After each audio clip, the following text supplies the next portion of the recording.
hoje eu trouxe alguns casos clínicos do sistema cardiovascular para a gente discutir. Para começar, eu vou trazer um tema para vocês que acabou ficando para trás e que eu sei que a grande maioria nunca mais nem tocou, que é a parte da história clínica. Então a gente vai ter aqui a foto de um senhor e eu queria que vocês imaginassem que esse senhor, que vocês vão ver agora, e olhando para ele, olhando para essa foto, vocês vão fazer as perguntas relacionadas com anamneses, relacionado com o motivo de consulta, para a gente levantar a ectoscopia dele. Caso vocês tenham alguma pergunta, eu vou responder por ele para vocês. Aí vamos montar uma ectoscopia dele e depois a gente vai para as questõezinhas, para os casos clínicos, beleza? Então vamos começar. Esse aqui é o nosso paciente, gente. Vocês acabaram de chegar no quarto do hospital regional e se depararam com esse senhorzinho aqui. Vocês acabaram de chegar, vocês não têm informação nenhuma disso que eu acabei de falar para vocês. Vocês não sabem de nada. Acabaram de entrar e apontaram, olha, é aquele senhor ali. O que vocês perguntariam para ele? O nome. O nome. Então, já acertamos aí de cara. A primeira pergunta que faremos para o nosso paciente é o nome dele, certo? Então, o nome dele é senhor Pablo Benítez. Motivo de consulta. Aí, beleza. A Alessandra falou motivo de consulta. Legal. Só que, o que eu preciso saber? O que eu preciso falar para vocês? A história clínica é fundamental que a gente siga uma ordem. Não que eu não vou perguntar o motivo de consulta agora. Posso perguntar. Só que, olha o que eu tenho de informação dele. O nome. Eu não sei de mais nada dele. Certo? Então, a gente tem uma ordem a ser seguida. Não que eu não poderia perguntar o motivo de consulta. Eu posso. Tá? Mas seria mais legal perguntar outras coisinhas antes.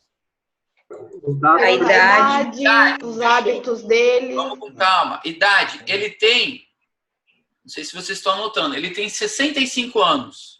A profissão dele. A profissão, ocupação, ele era padeiro. Estado civil. Estado civil, ele é casado. Hábitos, se ele fuma, se ele bebe. Legal. Se ele faz exercício. Beleza, vamos chegar lá.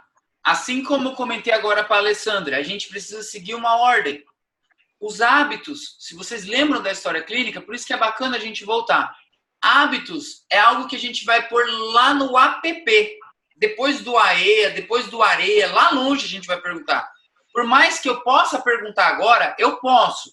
Só que eu vou acabar atropelando, por exemplo, o motivo de consulta dele. Se eu perguntar os hábitos agora. Ô, Angel, essa parte é ectoscopia, né? Que é para fazer agora. Não é aquela que a gente vai falar assim, igual paciente, sexo masculino, adulto maior, tantos anos? Não. Calma. O que eu tô falando para vocês? Por isso vocês têm que incorporar, imaginar. Vocês acabaram de entrar no quarto e se depararam com esse senhor. Ele é o teu paciente, Grazi. Então, claro, você vai fazer a ectoscopia, mas antes eu preciso saber o nome dele, eu preciso saber algumas coisinhas. Até agora eu sei o nome, a idade e que ele era padeiro. Mas pergunta a residência, né? Residência, sim. O endereço, sim. Eu preciso saber o endereço dele. E olha que curioso, pessoal. O endereço no Paraguai, eles não falam para vocês assim, olha, eu moro na rua General Osório 196, Centro, CEP, tal, tal, tal. Eles só vão falar assim, ó, eu moro no bairro Maria Vitória. Esse é o bairro dele. Ele mora no Maria Vitória. Aí você fica tipo assim, tá, mas que rua? Não, é perto da borracharia, ele vai te falar. Na frente da borracharia. Eles não falam nome de rua, nem número, nem nada do tipo, tá? Então, o endereço do senhor Pablo aqui é bairro Maria Vitória. Só isso. Por que eu tô falando isso para vocês? Porque vocês chegam lá na hora e aí vocês, tipo, tá, senhor, mas qual é a rua que o senhor mora? Aí, tipo, ele nem sabe? Já fica um negócio ruim. Aí, beleza. Tá, senhor, mas qual o número da sua casa? Eles não têm número lá. Eles vão falar, uma casa de portão amarelo. Tá? Então, o endereço, ele te falou, o bairro já é suficiente. A Selma falou para perguntar a raça dele. Pessoal, vocês estão vendo ele, certo? Qual sua raça, senhor? A raça vocês vão escrever, mas vocês não vão perguntar. A raça dele, ele é branco. podem escrever, mas vocês não vão perguntar. Paciente branco, tá? Pode ir adiante, é o paciente de vocês, eu não vou me meter. Fechou. Motivo de consulta, alguém vai perguntar? Motivo de consulta. Motivo de consulta. Beleza. Motivo de consulta. Não entendi, senhora. Não sei o que a senhora está falando. No caso, o que o senhor está sentindo? Por que o senhor veio ao hospital? Perfeito, agora sim. Por que o senhor veio aqui? Certo? O que você está sentindo? Eu vim consultar por falta de ar. Isso aqui é importante, pessoal. Falta de ar é o motivo de consulta que eu falei para vocês, certo? Vocês não podem colocar palavras na minha boca. Por exemplo. Aí a Alessandra vira para mim e fala assim, senhor, falta de ar e dor também, né? O senhor sentiu dor no peito?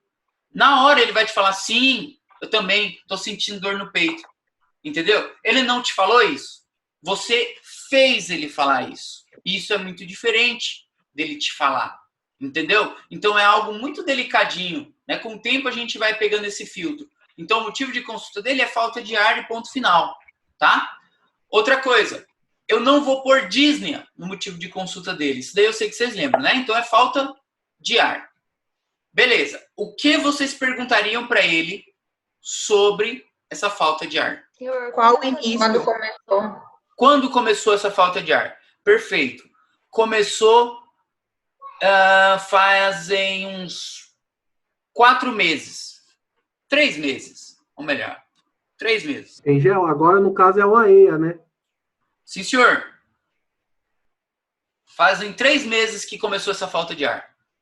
E essa falta de ar, ela começou de repente? Ela foi, né, progredir? Como que essa falta de ar, ela começou? De uma vez? Ou cada dia foi piorando um pouquinho? Sim, doutora. Eu trabalho de padeiro, sabe? E aí no começo eu sentia muito calor na cozinha, e aí eu sempre tinha que ir lá fora um pouquinho para respirar. Então foi sempre cada vez piorando aos poucos. E nessa última semana eu já não consigo mais trabalhar, eu já não consigo mais nem entrar lá na cozinha da padaria. E meu patrão me trouxe aqui no hospital. Então o começo da falta de ar dele foi o quê, gente? Progressiva, né? Então teve um início insidioso. O que mais? De 0 a 10, quanto que é a falta de ar que o senhor sente no momento? Legal, também.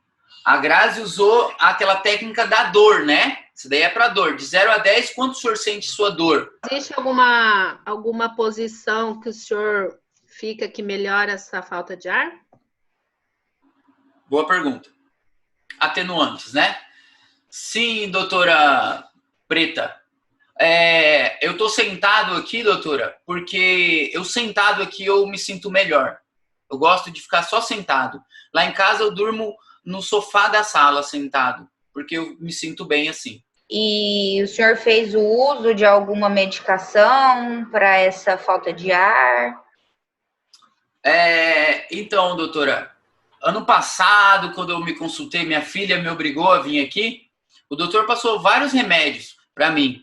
Às vezes eu tomo, às vezes eu não tomo, né? E nesses últimos meses aí eu meio que não estava controlando muito bem, acho que a pressão, né?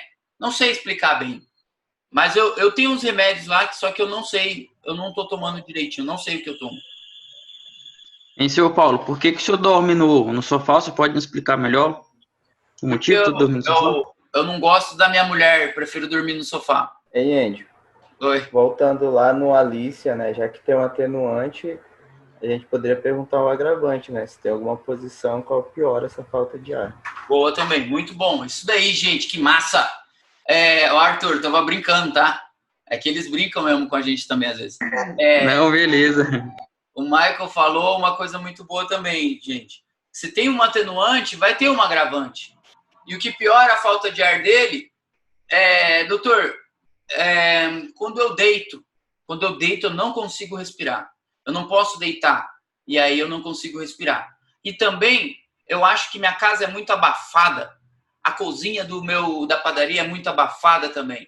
e não consigo respirar nesses lugares fechados. Ô, Angel, e se fosse um forno de um fogão a lenha, pioraria o caso dele? Você pode perguntar para ele, Karine. É uma boa pergunta também. Você perguntaria se nessa padaria o forno que ele trabalha é a lenha ou é forno industrial. Porque se for a lenha, é uma informação bem importante. Porque vocês estão pensando tudo cardio e pode ser por causa da fumaça. Pode ser um quadro respiratório. Né? Então, é uma boa pergunta para um caso bem individual. Né? Não, doutora, é forno a gás. É a gás mesmo, tá? É a gás. E outra coisa, só um pouquinho. Em relação ao que o Maicon falou, o Maicon começou a observação dele falando assim, olha, segundo Alicia, o Maicon é a segunda pessoa que está falando algo parecido. Segundo Alicia, se tem algo que melhora, tem algo que piora. Só que a questão é, gente, o Alicia é para dor, não se esqueçam, tá? Foi a boa pergunta dele. Ó, se tem algo que melhora, tem algo que piora, mas não tem nada a ver com a Alicia. Alicia é para dor. Pode falar, Graça. Eu posso perguntar se, assim, se ele tem a Disney, a escovar o dente, subir escada, essas coisas assim, para saber o grau. Sim, é isso aí que você tinha que ter perguntado. Eu fiquei quieto, né? Eu sou o paciente. É isso. Eu não sei se foi você que perguntou, mas alguém falou de 0 a 10, quanto que o senhor sente falta de ar? Não é essa informação que a gente queria. A informação que a gente queria era em que momento que essa Disney aparece. Se é quando ele está correndo, entenderam? Então, é isso que vocês têm que perguntar para ele. Por exemplo, aí alguém... por exemplo, agora, né? Por exemplo, alguém pergunta agora. Estou esperando ainda. O senhor sente essa falta de ar quando tá trabalhando, quando tá sentado, escovando os dentes? Quando o senhor sente mais essa falta de ar? Legal, vamos arrumando aos poucos. É difícil perguntar, né? A gente acha que é facinho e trava. Se vocês perguntarem direto se ele sente falta de ar, por exemplo, em repouso, vocês pularam todas as outras etapas e ele pode te falar que sim e te dar uma resposta falsa. Entenderam? Se vocês pularem já, o senhor sente falta de ar quando escova o dente? Às vezes esse cara nem escova o dente. Então, que nem ela comentou, o senhor sente falta de ar quando o senhor estava trabalhando? Legal, aí ele vai te falar que sim. Sim, doutora, eu comecei sentindo enquanto eu trabalhava. Porque antes eu conseguia fazer meus pãezinhos, eu fazia chipa, fazia tortilha, fazia tudo e tranquilo. Agora eu faço pão, eu tenho que sentar um pouquinho, aí eu vou fazer a tortilha e eu sento um pouquinho. Então, quando eu estou fazendo esses esforços assim grandes, começo a sentir essa falta de ar. No começo, o que me assustou muito, doutora, é que mês passado acabou o trigo lá da padaria. E o meu patrão pediu para eu ir no supermercado com ele comprar. Quando eu saí da padaria até a esquina que estava o carro do meu patrão, quando eu entrei no carro do meu patrão, eu achei que eu ia morrer afogado. Ali eu já estava sem ar de novo. Então, mês passado, isso já me assustou bastante. Minha filha falou para eu vir consultar, só que eu não escuto ela lá, é muito chato. À noite, o senhor dorme bem? Não. Não consigo dormir muito bem, doutora, porque eu durmo sentado, né? E volta e meia eu acordo de noite. Não durmo muito bem, não. Eu perguntaria se ele tem algum sintoma acompanhante também. Sintoma acompanhante. Se tem tosse, se tem algum inchaço nas pernas. Sintoma acompanhante. Muito boa pergunta, Dani. Sintoma acompanhante, vocês têm que perguntar para quase tudo.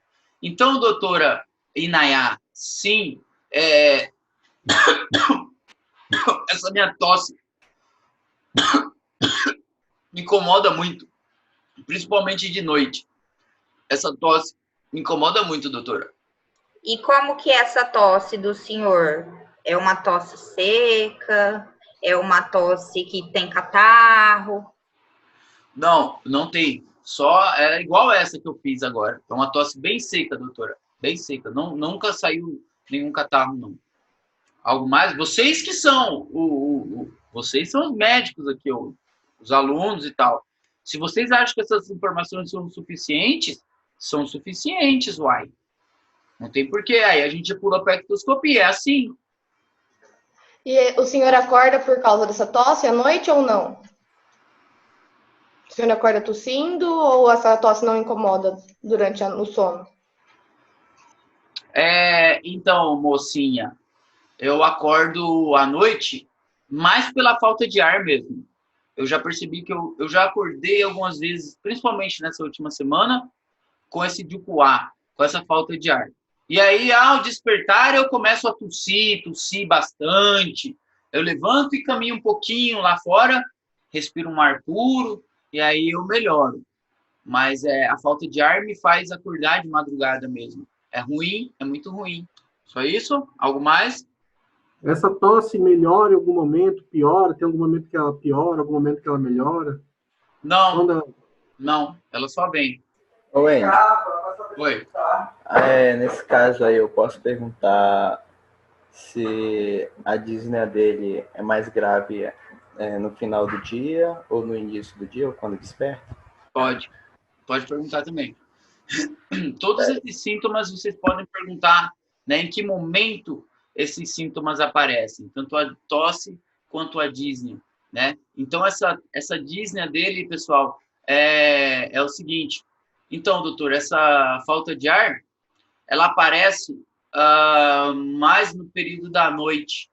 Aparece mais à noite. Ou se eu estiver trabalhando. Mas eu não consigo mais trabalhar. Meu patrão falou para eu ficar aqui no hospital.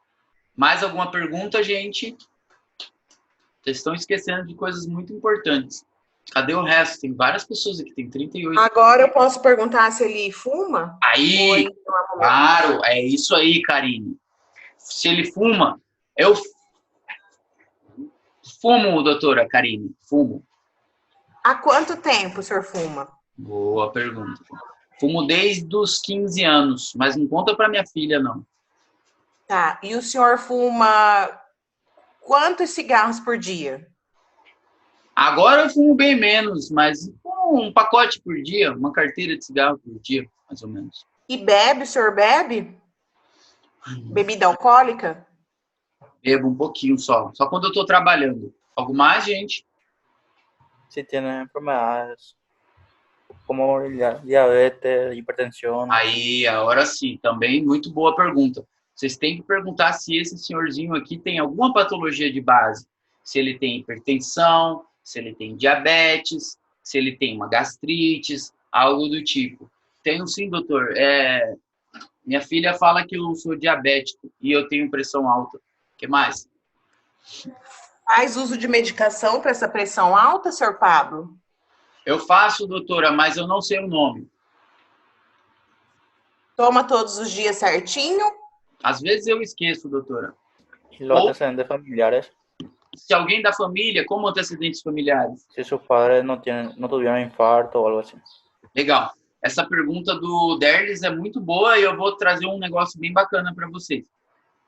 Vocês têm que lembrar da família dele, né? Se o pai dele teve infarto, alguma coisa do tipo. Tem que perguntar se alguém da família dele tem alguma doença, né? Principalmente diabetes, hipertensão e câncer. Algum histórico de neoplasia na família. É sempre bom a gente perguntar. Porque quer uma doença ou não que tem, né? Essa fator de risco hereditário é o câncer.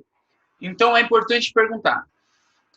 Meus pais têm... Minha mãe morreu de infarto e o meu pai tem pressão alta.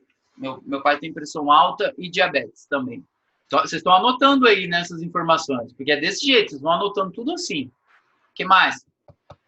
A gente entra em ectoscopia agora, a gente ainda não? Não sei. Provavelmente, esse é um ponto também importante, pessoal. Provavelmente vocês estão aí uns 20 minutos vendo essa foto. Então, vocês não podem zerar a cabeça de vocês assim, olha, minha cabeça está zerada para a pergunta. Tem que dar um espacinho para você observar o teu paciente também. Então, vocês estão fazendo a ectoscopia, daí que eu sei, vocês já estão fazendo a ectoscopia. E estão fazendo algumas perguntas. Enfim, pelo jeito, não temos mais perguntas para o senhor Pablo. A ectoscopia, vocês não vão perguntar nada para ele mais, tá? Não vão perguntar mais nada. O que a gente vai anotar na ectoscopia dele? Vamos lá, pessoal. Outras pessoas aí, vamos participar, vamos acordar. Obesidade. Obesidade. Vou pôr do jeito que vocês estão falando, tá? Obesidade. O que mais? Parece que tem edema no membro inferior. Edema de membros inferiores. O que mais? Ectoscopia não tem que começar lá falando sobre que o paciente é masculino. Boa pergunta. Bom comentário também, Carla. Seguinte, pessoal. Essa é descrevendo a pessoa, paciente masculino, da idade tal. Certo, legal. É o seguinte, todas essas informações que vocês estão coletando aqui nesse exato momento serão passadas a limpo. A ectoscopia é o que vocês estão olhando no paciente. Que nem a Carla falou, olha, a idade tal, sexo masculino, tal. A gente vai ter que pôr na ectoscopia também. Mas, assim, isso daí a gente já coloca quando eu for passar a limpo. O paciente tal, né? Aquela parte da consciência dele, que eu espero que vocês ainda lembrem. Hábito constitucional que a Daniela está falando, legal. Qual que é o hábito desse tiozinho aí? A gente colocar aqui no papel agora. Qual que é o hábito dele? Brevelíneo. Então, percebi que ele é brevelíneo. Brevelíneo. Vocês vão ver que daqui a pouco a gente vai passar limpo esse troço aqui. O que mais? Vocês estão observando nele, olhando ele. Olhem para a foto. Ô, Angel, pode falar sobre a face dele, que parece uma face que tem Disney, cansada? Claro. Sim, senhora. Isso daí mesmo, Natália. Então, a Natália já observou que ele tem uma face disneica, né? Uma face cansada. Tem uma face aí, né, disneica, eu vou colocar. Sempre, pessoal, na ectoscopia, vocês vão olhar a face do paciente de vocês. Não esqueçam. O que mais? A posição dele ou não? A posição que ele adota no leito, com certeza, sim. Então, a posição dele, qual que é a posição dele? Sedestação. Então, o paciente adota a posição dele, sedestação. Só que olha o detalhe, gente, nessa posição. Tá, vou deixar sedestação, igual vocês falaram. Beleza. Ô, Angel, na foto aí ele tá com catéter de oxigênio, né? Faz de conta que não tem? Por que faz de conta que não tem? Não sei se tá valendo ou é pra imaginar ele sem o catéter. Não, do jeito que vocês estão vendo aí. Qualquer informação que vocês estão vendo que chama a tua atenção, pessoal. Barriga d'água, já assiste? Ai, cuidado. Aí tem um detalhe. Para eu falar que esse cara tá com ascites, ou que nem o Wellington falou, barriga d'água, eu preciso confirmar que isso daí é um ascites. Entendeu? É alguma coisa aí com o abdômen dele que você falou, tá certo. Mas vocês não podem falar que ele tem ascites agora. Alguma coisa aí do abdômen dele você pode falar, mas não... Pode colocar no chama atenção. Não, não vai pôr ascites aqui. Inchaço no abdômen, então, Angel, ou não? Pode pôr abdômen globuloso, Angel? Abdômen. Vamos lá falar do abdômen. Pessoal, é o seguinte. Vocês lembram em respiratório que tinha os tipos de tórax, né? Eu tinha os tipos de tórax. No abdômen eu também tenho os tipos de abdômen. E eu posso ter um abdômen escavado, que é do paciente bem magro. Eu posso ter um abdômen plano, que é um abdômen plano mesmo, normal, como de todos vocês aqui. E eu posso ter um abdômen globuloso, que a Carla citou, que seria um abdômen mais para cima. Posso ter um abdômen em batrácio, se chama, que é quando os flancos, né, são bem, como que eu posso falar, estão aumentados, tipo desse senhor aí, inclusive, olhem os flancos dele, tá? Abdômen em batrácio. Eu posso ter um abdômen chamado de abdômen em avental, eu esqueci como que é avental em espanhol, delantal, acho que é. Abdômen em delantal, que é em avental. Sabe aquela pessoa que é muito obesa, que tipo a barriga cai assim para frente? Isso daí se chama abdômen em avental, em delantal. E em batrácio, batrácio é um sapo. Já viram um sapo? Um cururu é assim, não é? Então parece que a barriga do paciente é assim, ó, com esse formato. em batrácio. No caso aí, vocês observaram que ele tem um abdômen globuloso, ou, como eu estou falando para vocês, em batrácio, né? Porque tem esses flancos, né, mais desenvolvidos. Como vocês não souberam falar em batrácio, vamos colocar globuloso, pelo menos. Ô, Endio, aí nessa ectoscopia eu posso perguntar para ele se ele sabe que dia que é hoje, o horário, mais ou menos? Pode. Vai perguntar? Doutor Pedro, o senhor sabe que dia é hoje? Doutor Pedro é foda. Que doutor Pedro, é Pablo. Seu Pedro, então, que seja. Seu Pablo. É Pablo? Pablo. Hoje é terça-feira, doutora. Terça-feira. Alguma outra pergunta? Angel, parece que a coloração da perna dele muda ali, não seria uma... Muda onde? Uma cianose? Ou uma marca de sol, ou de repente uma cianose periférica? Ali no membro inferior dele parece que muda de cor. Eu não sei Legal. se é Boa observação. Então, você está falando o quê? Que tem um câmbio na coloração da pele na perna dele, né? Todo mundo está vendo isso? A perna dele está com uma cor mais escura, está meio diferente, não está? Todo mundo está vendo? Isso é um achado também na ectoscopia. Dá para eu ver o ritmo respiratório dele também, né? Se ele tá, sei lá, com alguma respiração de Kussmaul e tudo mais. Com certeza, Inaya Salomão. Vocês lembram de uma respiração chamada respiração de Cheyne-Stokes, né? A respiração de Cheyne-Stokes, pessoal, é causada por insuficiência cardíaca, por exemplo. Então, não custaria nada, na minha ectoscopia, eu estar buscando uma respiração de Cheyne-Stokes, às vezes. Tá? Às vezes, não estou falando que ele está com Cheyne-Stokes, né? Assim como a Inaya comentou, vocês poderiam observar, sabe o quê? Signos de dificuldade respiratória nele, certo? Mas ninguém perguntou, então também nem vou falar. Alguma outra pergunta? Não tem Cheyne-Stokes. Já que você falou de signos de dificuldade respiratória, uma aleteu nasal. Aleteu nasal, quer falar aleteu nasal? Sim. Beleza, então ele tem aleteu nasal. Se ele tem uma ingurgitação jugular. Boa. Aí até que enfim. Se ele tem ingurgitação jugular, e eu vou te falar, ele tem... Acho que só, então. Vamos adiante, senão a gente não dá tempo. Fizeram bastante perguntas e ficou tudo muito bonito. Enfim, fomos embora. Vamos se despedir do senhor Pablo. Muito obrigado. Melhoras, que passes bem. Espero que o senhor fique bem logo, não sei o que lá. Muito obrigado, seu Pablo. Tchau. Beleza, pessoal. O que vocês fariam agora?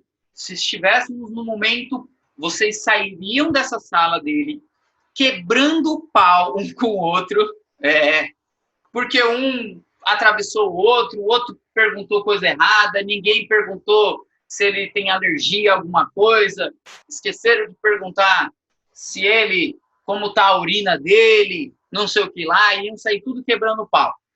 E aí vocês teriam que passar limpo tudo isso daqui que foi anotado. Porque vocês não vão entregar um negócio desse jeito. Por quê? Vocês teriam que agora apresentar o caso clínico dele, né? Apresentar o teu paciente para o doutor. Então, vocês iam ter que apresentar todo. Olha, doutor, nosso paciente, vou falar por cima, tá? Espero que vocês estejam escutando. Vocês passariam isso daqui a limpo, brigando com o outro. É claro. Tá? Mas não briguem, é feio. Tá? Então, doutor, nosso paciente é o senhor Pablo Benites, de 65 anos, que trabalha como padeiro, casado, mora no bairro Maria Vitória. Essas são as informações que eu tenho, de dados pessoais dele. Foi vocês que levantaram essas informações, certo? Beleza. O motivo de consulta dele foi falta de ar. Falta de ar. E aí, é claro, pessoal, vocês iriam arrumar aquele AEA em ordem cronológica, certo?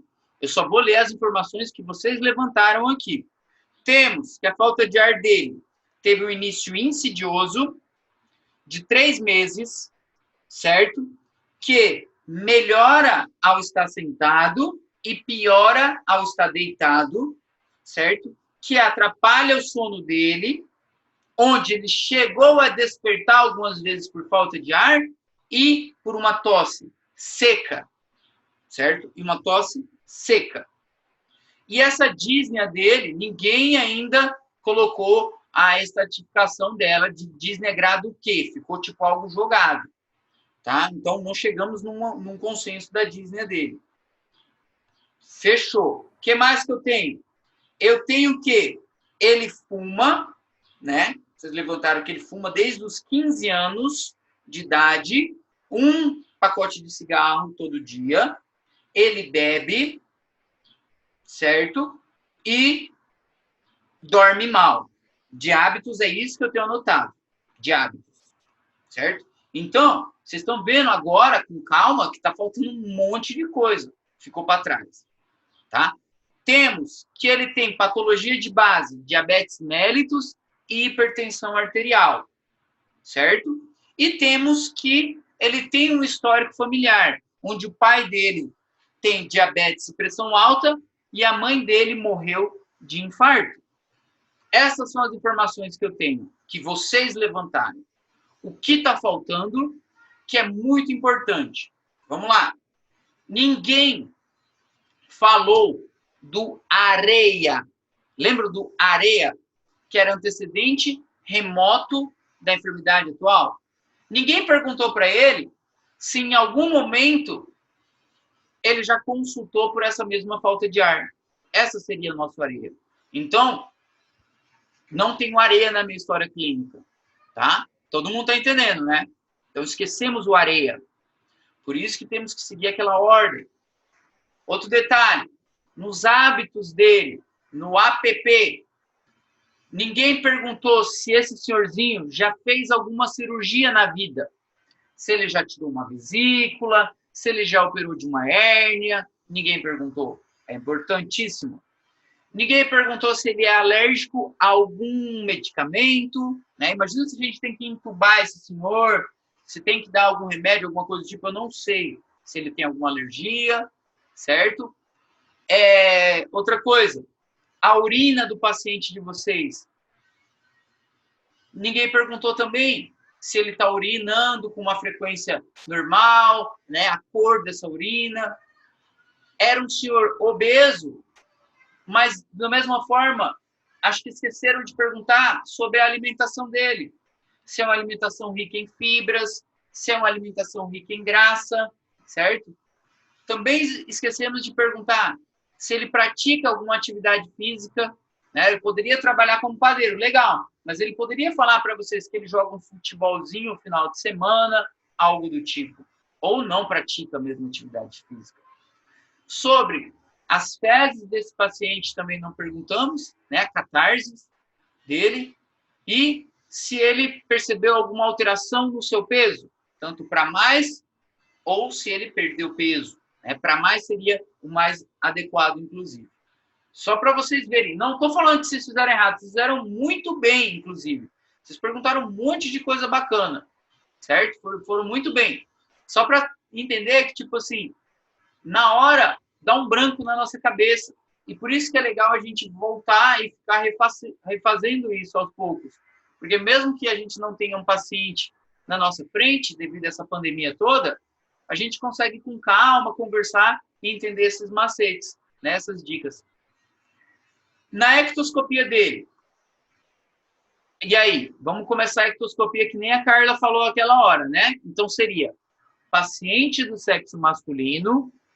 Esse nosso paciente, ele é um paciente de 65 anos, cuja idade cronológica dele coincide com a biológica, né? Ele parece ter 65 anos. A Cris perguntou sobre o horário, perguntou sobre o dia, né? Ele aparentemente, eu interpretei para vocês, né? Um paciente lúcido, colaborador, orientado em tempo, espaço e pessoa, certo? Lembram disso? Sei que vocês lembram, né? Que adotou uma posição no leito de, vocês colocaram, sedestação, né? Estava sentado. Ele tem um tipo constitucional brevilíneo, né? Brevilíneo. Ninguém relatou se ele tem todos os membros, né? Ele é normossômico, certo? Se ele está, como que está a cor dele? Está ictérico, está amarelo, está azul, está vermelho. Então, normocoloreado, hidratado. E aí, esse edema seria o quê? Eu vou falar que ele está normohidratado? Com tanto edema assim? Não, ele está sobreidratado. Então, normohidratado não. E aí, enfim, chama a atenção. No chama a atenção de vocês separaram obesidade, edema de membros inferiores, face disneica, pelo jeito, um catéterzinho, né? E um abdômen globuloso também chamou a atenção de vocês. E aí, também a cor da pele dos membros inferiores, que é uma cor mais escura, que justamente é devido a um edema crônico, a pele fica daquela cor. Um aleteio nasal e ingurgitação jugular, tá? Essas foram as informações que vocês levantaram. Foram informações muito boas. Com certeza, a gente sairia muito bem dessa aula prática de hoje. Ia sair todo mundo feliz para tomar um chopp mais tarde. Porque foram informações boas. Ficaram faltando algumas, mas é normal, isso acontece, tá? Não podemos mais voltar lá para perguntar o que a gente esqueceu. Mas com isso aqui, a gente consegue sobreviver, certo? O que temos de diagnóstico sindrômico para o nosso paciente? Pelo menos uns 2 diagnósticos sindrômicos para a gente levantar. O que vocês acham? Síndrome de dificuldade respiratória. Síndrome de dificuldade respiratória. Outra. Uma 3 síndrome de insuficiência cardíaca. Síndrome de insuficiência cardíaca. Mais alguma síndrome? Síndrome coronariana. Síndrome coronariana. Pronto. Uma dica para vocês, que eu vou passar agora. Não tem no livro, que ia ajudar muito vocês. Ia ajudar demais. Pegou um paciente com motivo de consulta, está suspeitando que é algo cardíaco, na hora, o que vocês vão lembrar dos critérios de Framingham? Dentro dos critérios de Framingham, vocês têm várias perguntas para fazer para ele, ou vários dados para tirar dele. Por exemplo, dísnea paroxística noturna, né? A gente perguntou se ele já chegou a acordar. Não perguntamos assim certinho, mas é algo que eu percebi que ele tenha, né? Vocês concordam que ele chegou a ter dísnea paroxística noturna, né? Ele despertou de madrugada com falta de ar. Então, beleza. O que mais que teríamos de critérios de Framingham? Ingurgitação jugular, alguém comentou, né? É um critério de Framingham, certo? Edema de membros inferiores é critério de Framingham e é algo que eu buscaria, certo? Refluxo hepatojugular, eu teria que fazer aquela manobrinha que eu ensinei vocês, né? De empurrar embaixo da costela para ver aparecendo aqui. É algo que eu poderia buscar também, certo? Então lembre sempre, a tosse que ele falou para vocês, né? Uma tosse noturna, uma tosse seca. Então, vocês não perceberam, mas vocês tiraram muitas informações do seu Pablo, que encaixam dentro dos critérios de Framingham. Era só depois, quando passasse a limpo, dividir maiores e menores, tá? Ficou claro? Ficou tranquilo? Podemos continuar? Então vamos fazer algumas perguntinhas aqui. São bem simples, pessoal. É tudo de marcar. Nosso primeiro caso clínico, fala aí, ó. José Carlos, de 75 anos, chega à urgência do Hospital Regional de Pedro Juan Caballero por dísnea aos esforços habituais. Refere dísnea paroxística noturna. Ademais, no exame físico, se comprovou a presença de Godet grado 4 em ambos os membros inferiores e presença de B3 e sopro aórtico sistólico grado 3. Qual é a alternativa falsa sobre o caso? Caso clínico, gente, de cardio, é algo que na primeira vez que você lê, tipo, você meio que se assusta, porque é muita informação, é B3, é sopro, é Godet, é dísnea, não sei o quê. Então, vocês têm sempre que fazer naquele esqueminha lá, lembra? Que eu comentei com vocês. Deixa eu tirar aqui. Destacando o que é importante, tá? E o que a gente tem de importante aí nesse primeiro caso? A idade. Idade, 75 anos. Dísnea de esforço. Dísnea de esforço. A Disney paroxística, né, noturna. Na verdade, eu vou até tirar essa do Arthur. Não é que a do Arthur tá errada. Tá certa também. Mas a que a Grazi falou aí chama mais atenção. Disney paroxística noturna. O que mais? O Godet, grado 4. Isso, um coral, né? Godet, grado 4, mas falamos bonitinho, grado 4. O grado 4, pessoal, é aquele que você aperta lá e ele às vezes nem volta mais, né? Grado 4, o que mais? Presença do terceiro ruído. Presença de um B3, de um terceiro ruído. Só isso, tá bom? E o sopro aórtico. E o sopro aórtico sistólico, né? O sopro aórtico sistólico. Vamos lá. Qual alternativa é falsa sobre o caso? A dísnea, pessoal, é um signo de insuficiência cardíaca esquerda. É verdadeiro ou falso essa? Não sei. Verdadeiro. Verdadeiro? Verdadeiro. Então, isso também é uma dúvida de vocês. O que é insuficiência cardíaca direita e esquerda? A esquerda, gente, ela vai manifestar muito sintoma respiratório a princípio. Então, vai ser dísnea paroxística noturna, vai ser sintomas de congestão pulmonar, ortopneia. E a insuficiência cardíaca direita vai manifestar com sintomas de uma congestão sistêmica, hepatomegália, ingurgitação jugular, edema e por aí vai. Tá? Então, letra A aqui é verdadeira. Letra B. Existem signos de insuficiência cardíaca esquerda e direita? Sim, verdadeiro. Verdadeiro. Perfeito. Qual seria de direita aí no quadro dele? O Godet, grau 4. O edema. Perfeito. Isso daí. A percepção de B3, vamos aqui para outra. O sopro caracterizado não apresenta frêmito associado no exame físico?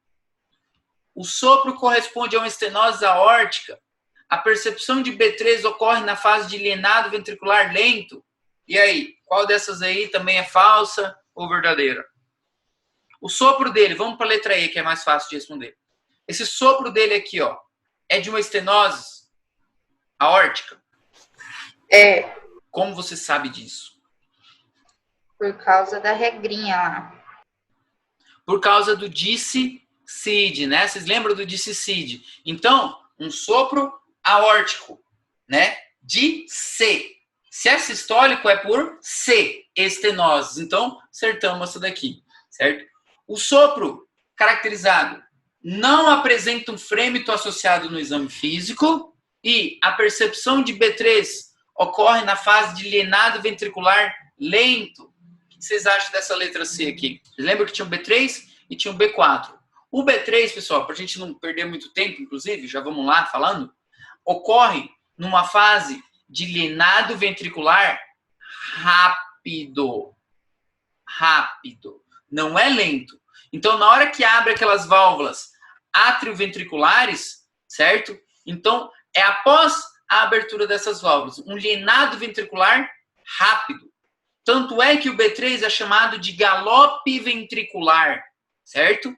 E ele está relacionado com insuficiência cardíaca sistólica, tá? É um galope ventricular. Vocês lembram do gráfico dele, né?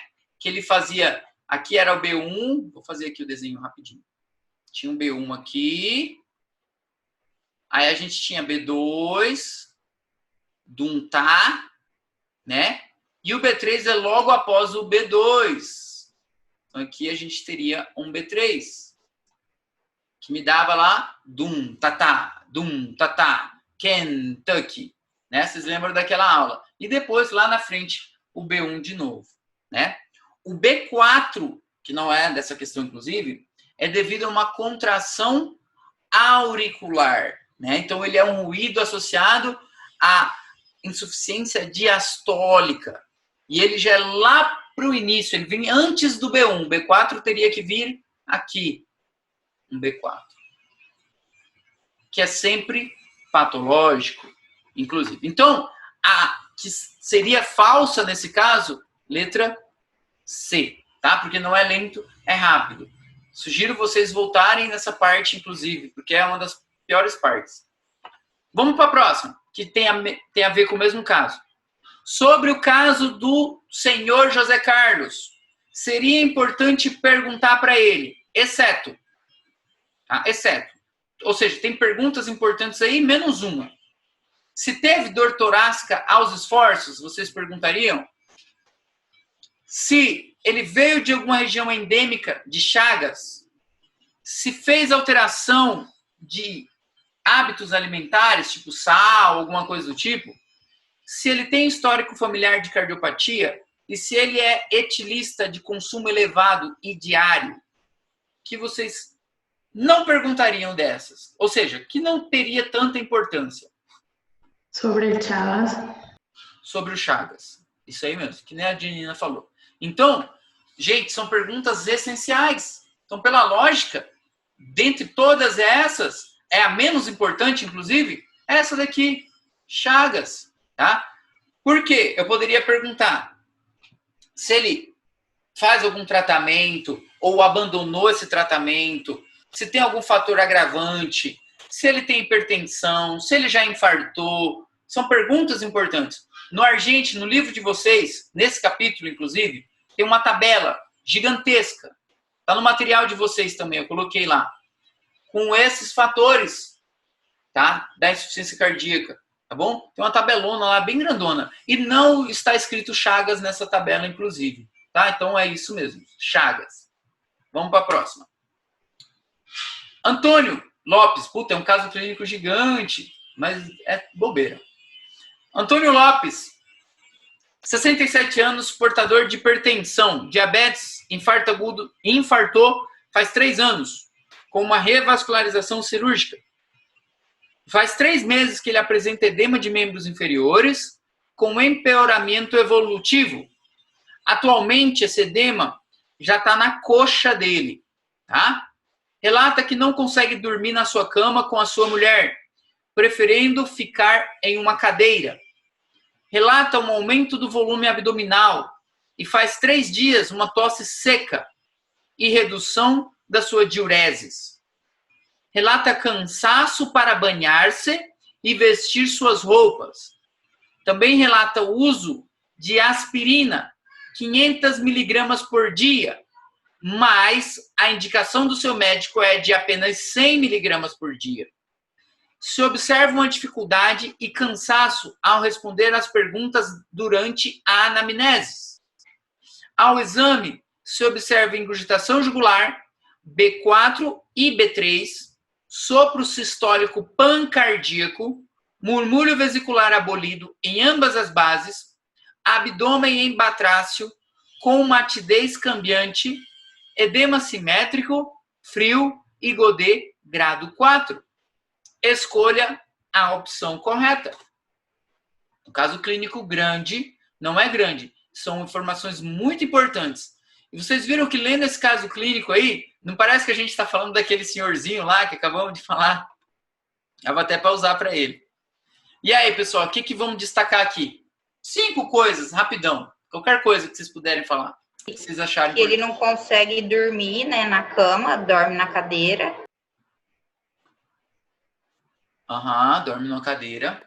O cansaço a pequenos esforços, que é o tomar banho e vestir roupa.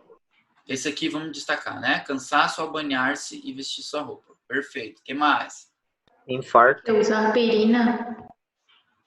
Vamos responder essas duas. Marcelo e Janina. Marcelo destacou que ele já infartou, faz 3 anos. E a Janina destacou alguma coisa da aspirina, né, Janina? Não sei o quê. Que ele usa aspirina, ela destacou. Será que aumento do volume abdominal e tosse seca. Aumento principalmente diurese. Redução da diurese também. Legal. Redução da diureses, tosse seca, aumento do volume abdominal. Perfeito. O exame físico. Vamos para o exame físico já. Exame físico. O que vocês destacam do exame físico dele? Ingurgitação jugular. É um critério de Framingham. O que mais? Sopro sistólico, pancardíaco. Pancardíaco significa em todo o coração, pessoal. Edema em membros inferiores. Edema de membros inferiores, legal. Alguém destaca esse aqui, por favor. Murmúrio vesicular abolido. Vamos destacar esse aqui também. Calma aí. Não esqueçam do respiratório. Aqui. Murmúrio vesicular abolido. Vocês lembram da parcial passada, né? Quando que o murmúrio vesicular ficava abolido, gente, na ausculta? Quando eu tinha líquido, né? Lembra derrame pleural, né? Líquido. Um dos critérios de Framingham, derrame pleural, tá? Então, temos informações. Vamos lá, então. Ali a primeira fala. Antônio apresenta um síndrome edemigênico com achados de anasarca. Verdadeiro ou falso? Ou, não sei, pula para a próxima. Verdadeiro. Vamos por verdadeiro. Talvez seja falso, mas vamos por verdadeiro. Paciente apresenta insuficiência cardíaca congestiva com indicação de diuréticos. Falso. O quadro de insuficiência cardíaca pode haver sido descompensado por um empeoramento da função renal pelo uso de anti-inflamatório. Angel, a anasarca não é o edema generalizado? É. E aqui não tem edema só no membro inferior? Será que é só no membro inferior, Carla? Vamos lá. Boa pergunta da Carla. Boa observação da Carla. Ele apresenta edema de membros inferiores, como vocês falaram, só que alguém até destacou isso aqui, ó. Um aumento de volume abdominal.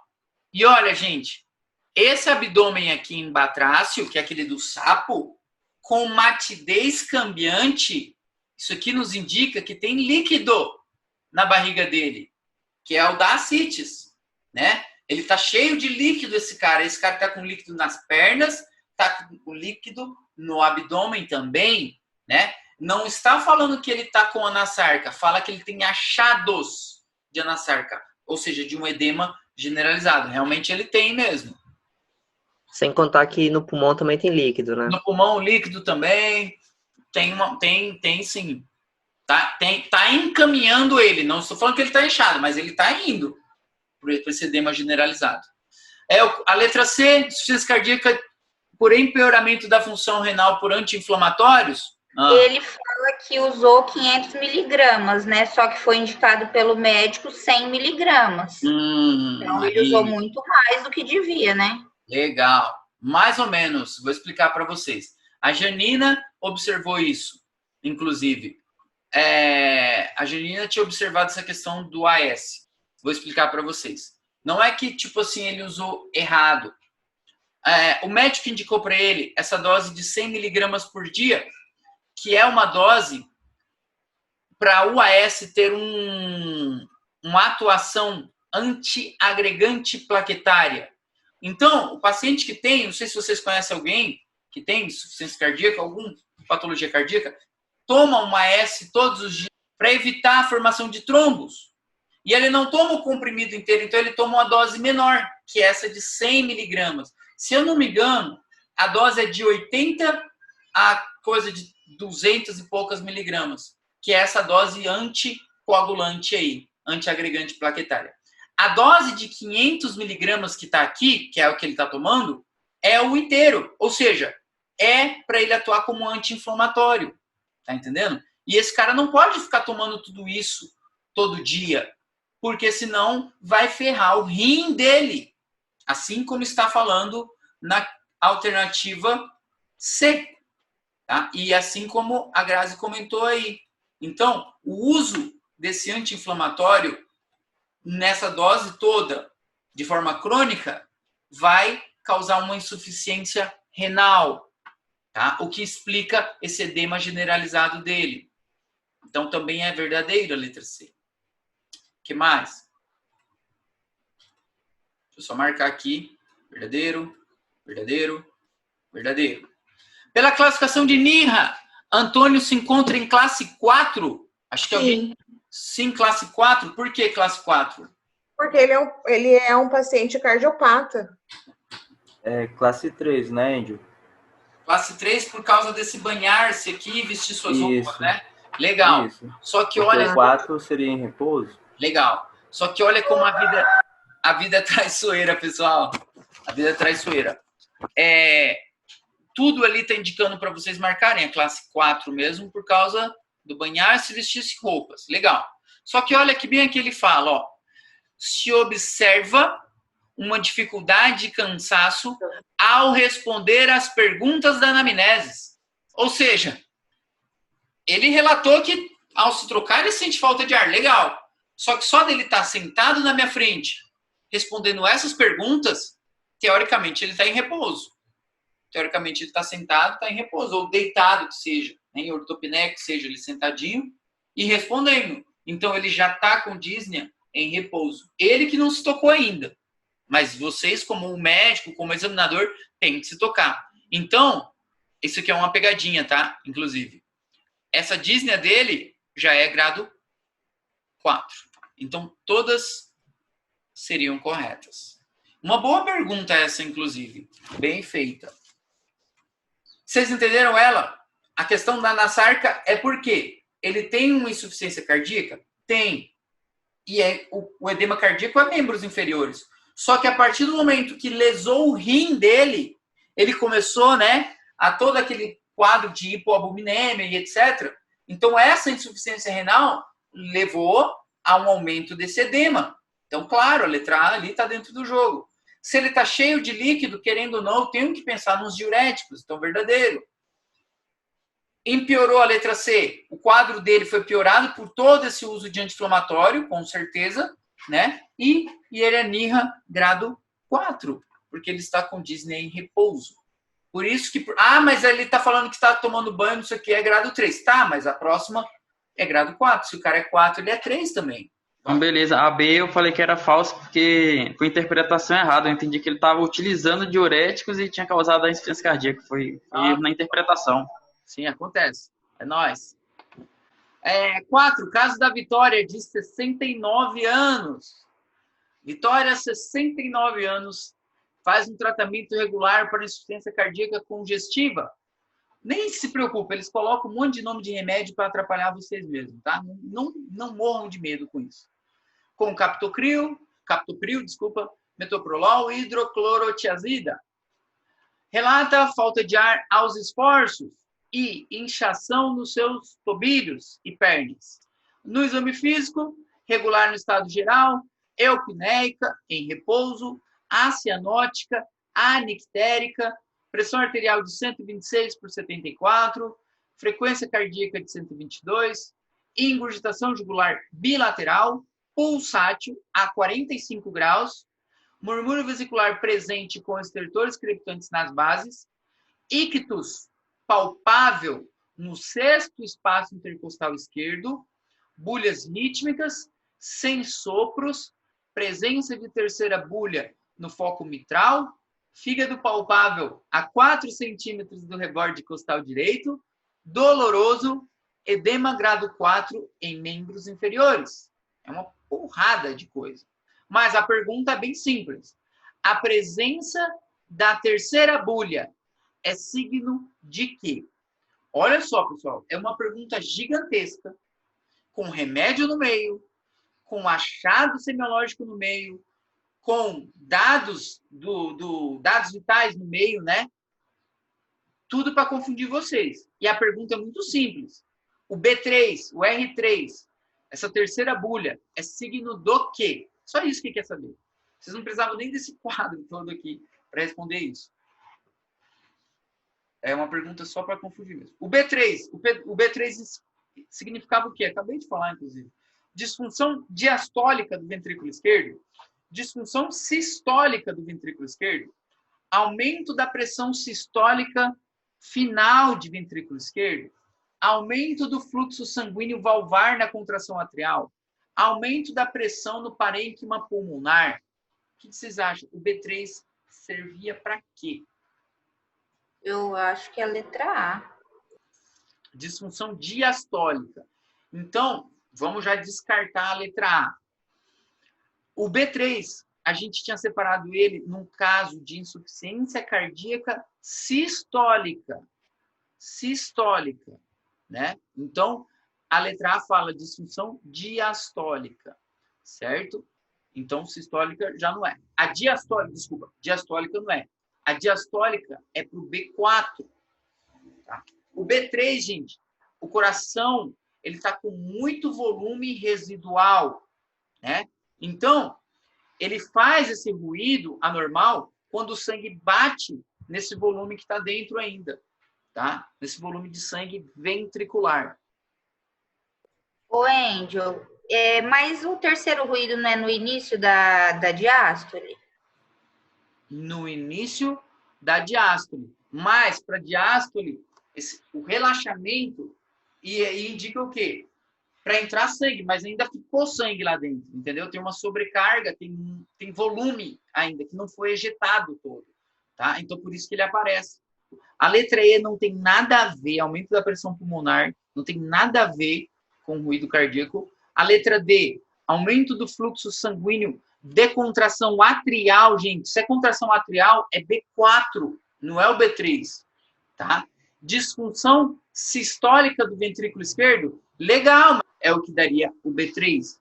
Então, o B3, para que não fique dúvida para vocês, de forma bem simples, vocês vão guardar ele como um galope ventricular relacionado com insuficiência cardíaca sistólica, tá? Então, ele ocorre numa fase de enchimento ventricular rápido. E o B4, ele tem a ver com a parte, uma sobrecarga de pressão na aurícula.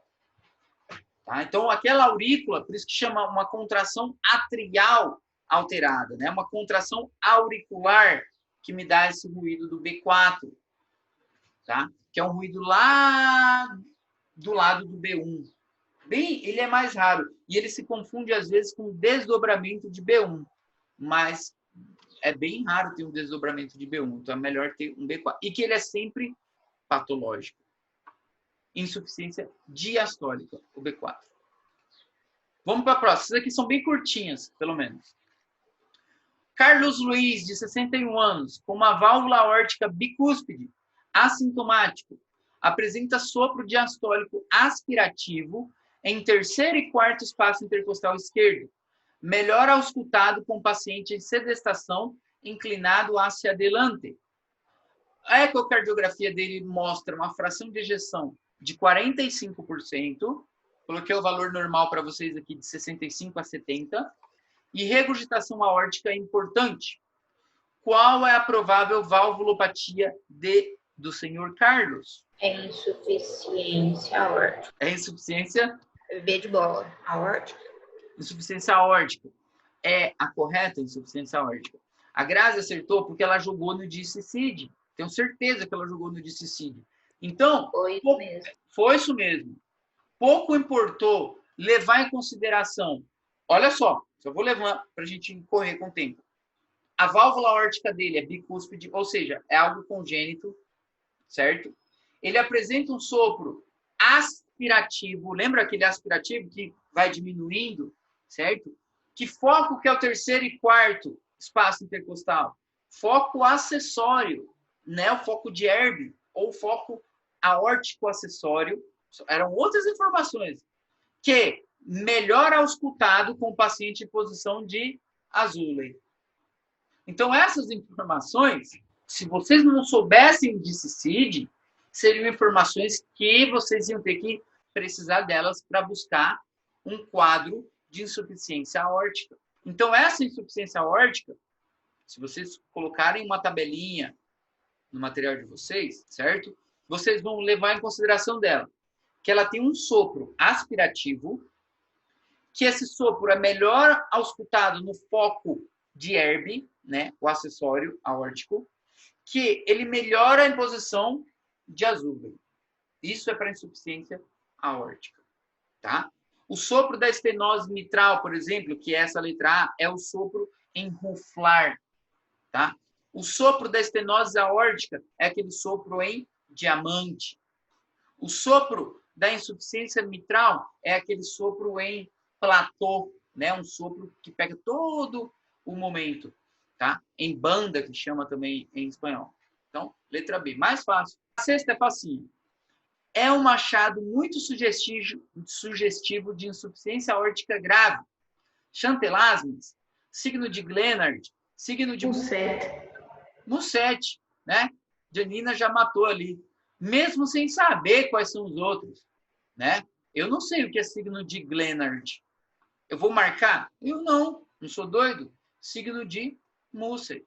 Vocês lembram que a insuficiência aórtica, gente, falava que a insuficiência aórtica é a valvulopatia onde tudo pulsa. Essa era a frase que ele usava, onde tudo pulsa. Por quê? O paciente pulsa a cabeça, pulsa a úvula, a unha, o fígado, a pupila, né? Vocês lembram? Ele era o que tinha vários signos. E esse de Musset é aquele que o paciente fica balançando a cabeça. Laura, a gente termina. Falar da Laura e já era. A Laura, pessoal, ela tem 30 anos. Finalmente pegamos uma paciente mais jovem, certo? Acudiu no Hospital Regional de Pedro Juan Cavalheiro por dísnea, palpitação e hemóptise. Relata no histórico dela febre reumática, diagnosticada quando ela tinha 7 anos. No exame físico, ela é uma paciente lúcida, hipocorada, taquipneica, acianótica e anictérica. Uma pressão arterial de 10 por 8 ali, 70, que seja. 100 por 78. Frequência respiratória, 26 por minuto. Um pulso radial de 98 pulsações por minuto. Temperatura de 36,7. Ela tem ingurgitação jugular a 45 graus. Estertores crepitantes em ambas as bases pulmonares. A ausculta cardiovascular, ela tem ritmo irregular. Um B1 hiperfonético, tá? Bum, dum, bem forte, no foco mitral. Um sopro diastólico no foco mitral. Um sopro diastólico no foco pulmonar. Só que ele é menos, olha lá. A escala dele é uma intensidade de 2 só, tá? Um sopro sistólico, 2 de 6 no foco tricuspídeo. Uma frequência cardíaca de 130. Um abdômen em batrácio. Fígado a 6 centímetros do reborde costal direito.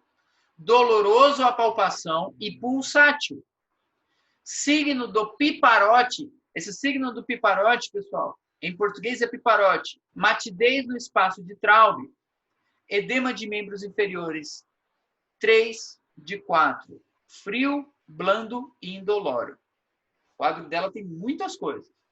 Qual das seguintes apresenta a lesão cardíaca valvar principal e o fator desencadeante do empeoramento do síntoma da Laura? O que a Laura tem? E você já Estenosis. Estenoses mitral. Sim. Sí, porque es sí de abajo y diastólico, estenosis. Tá aí, ó, o DCID, tá? Letra C, vocês falaram estenose mitral, só que eu tenho C, D e E como estenose mitral. E aí? É estenose mitral. Só que o quadro dela aqui, ó, de palpitação, hemóptise, dísnea, tudo isso daí vai ser devido ao quê? Uma fibrilação atrial, uma taquicardia paroxística supraventricular ou doença de Chagas. Devido a uma fibrilação atrial, gente. E por último, da Caroline aqui, 68 anos, que acude ao Hospital Regional de Pedro Juan Cavalheiro, bem facinho, gente, com quadro de dísnea progressiva, para caminhar cerca de 2 quarteirões. Ela relata que não tem comorbidade alguma. A paciente informa que apresentava um quadro de dor torácica não opressiva ao fazer suas caminhadas matinais diárias, faz 6 meses, e que diminuiu depois de sofrer uma caída da própria altura, 3 semanas durante o exercício. Eu vou explicar para vocês. Caída da própria altura é desmaio, tá? Ela desmaiou. Em espanhol, eles falam caída da própria altura. Tá? O paciente desmaiou. Então, ela desmaiou 3 semanas atrás fazendo exercícios. No exame físico, se observa o fenômeno de Galhavardin na ausculta cardíaca. O diagnóstico clínico de Caroline deve se basear nos seguintes achados. Tem muita coisa aí. Olha só, gente, o seguinte. A Caroline, aí, vocês já perceberam que, eu vou destacar 3 coisinhas aqui para vocês, nesse caso clínico. Ela teve dísnea, cadê a dísnea dela? Em algum lugar. Dísnea, uma dísnea, ao caminhar 2 quadras, certo? Então, ela teve dísnea. Ela teve isso aqui, gente, ó.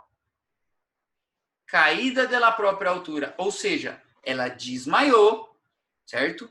Síncope, também pode ser chamada de síncope. E ela teve isso daqui, dolor torácico, tá? Então, eu vou adiantar uma coisa para vocês.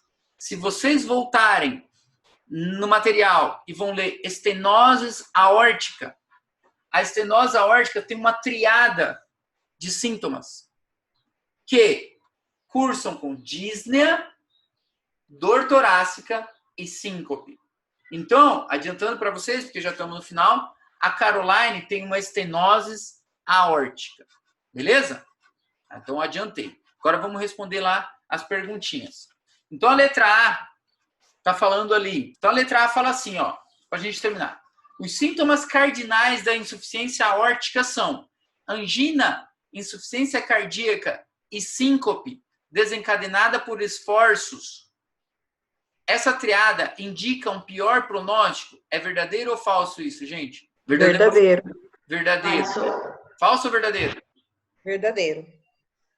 Ou falso? Alguém falou falso. Pero no era que esos tres eran de estenosis aórtica. Aí está. Então, pessoal, é falso. É falso porque a letra A é falsa, porque ela é da estenose aórtica. E aqui está falando insuficiência. Opa! Oh, Jesus. Insuficiência aórtica. Então, a letra A é falsa, porque angina, insuficiência cardíaca e síncope é a triada da estenose aórtica, não da insuficiência. A insuficiência aórtica, gente, ela manifesta, sabe com o quê? Dísnea. Pode ocorrer o achado de um desdobramento paradoxal da segunda bulha, no qual ocorre durante a inspiração, quando o componente pulmonar se torna atrasado em relação ao componente aórtico. Verdadeiro ou falso? Pode ocorrer. A resposta seria D.